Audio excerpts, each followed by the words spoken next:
एक साल बीत चुका था। ढोलकपुर वापस शांत था। गांव के लोग फिर से खुशी से जीने लगे थे। हर पूर्णिमा को लोग एक दिया जलाकर ठुन ठुन ठुन साहुर को याद करते थे। पर एक रात कुछ ऐसा हुआ जो फिर से सब कुछ बदल के रख दिया। लाशें फिर से मिलने लगी। हर 2 दिन बाद किसी न किसी के घर के सामने एक कटी हुई लाश पड़ी होती। गांव फिर से कांप उठा। एक दिन सब लोग महाराज के पास पहुंचते हैं और रो रो कर गांव की घटनाओं के बारे में बताते हैं। रात को महाराज 2 सेनापतियों से कहते हैं, जाओ और खोजो इस कांड के पीछे कौन है। लेकिन सुबह सिर्फ उनकी लाशें लौट कर आईं। एक का सिर था ही नहीं, दूसरे के पैर कट चुके थे। महाराज समझ गए कुछ तो लौट आया है, कुछ जो सिर्फ मौत का खेल खेल रहा है। और फिर कहते हैं, अब इस जंग का सामना मुझे ही करना होगा। उसी रात महाराज चुपके से गांव में आते हैं और एक पेड़ के पीछे खुद को छुपा लेते हैं। और ठीक रात के 2:30 बजे अचानक कहीं से धुआं छा जाता है और उस धुएं के अंदर से एक आवाज आती है,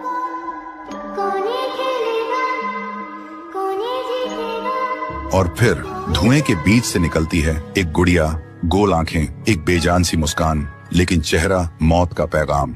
वो गुड़िया एक घर के गेट तक जाती है और बच्चों जैसा एक गाना गाने लगती है। उसके गाने की आवाज सुनकर एक आदमी बाहर आता है और अगले ही पल वो गुड़िया उसका सिर चबा जाती है। वो आदमी तड़प तड़प के वहीं जमीन पर गिर जाता है। महाराज सब कुछ देखते हैं। उनकी आंखें भर जाती हैं। उन्हें समझ आ जाता है इसके सामने जाना मतलब खुद का अंत लिखना है। अगली सुबह गांव के लोग इकट्ठा होते हैं। महाराज कहते हैं, ये पिछले भूत से भी ज्यादा डरावनी है।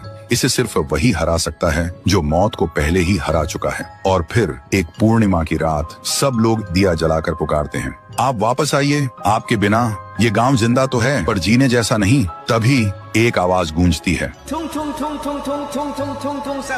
और उसी देह की आग से एक जलता हुआ पेड़ बनने लगता है और उसी पेड़ में से ठुन ठुन ठुन साहुर निकलता है। तभी फिर से वही धुआं छा जाता है और उसके साथ ही एक आवाज।